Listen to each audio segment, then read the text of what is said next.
year 2000, we had projected budget surpluses in the trillions, and Washington appeared to be on the road to fiscal stability. This is an issue that affects the health and financial well-being of every single American and the stability of our entire economy. And while reform is obviously essential for the 46 million Americans who don't have health insurance, it will also provide more stability and security to the hundreds of millions who do. We'll have the security and stability that's missing today. Security and more stability when it comes to your insurance.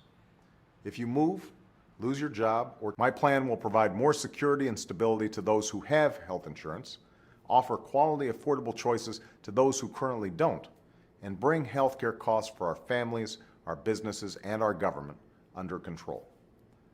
Thanks to the American taxpayers, we've now achieved the stability we need to get our economy moving forward again. But third, we're restoring the home as a source of stability and an anchor of the American dream. Secretary Kerry is leading an international effort to bring the Syrian war to an end, a critical piece of restoring stability to that war-torn part of the world. They're here because they recognize one clear, indisputable fact. When it comes to health care spending, we are on an unsustainable course that threatens the financial stability of families, businesses, and government itself. And this took on the terror and extremism that threatens our world's stability.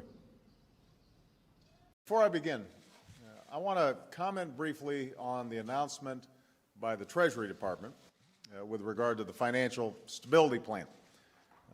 If you don't think that's going to threaten your reimbursements and the stability of our health care system, you haven't been paying attention.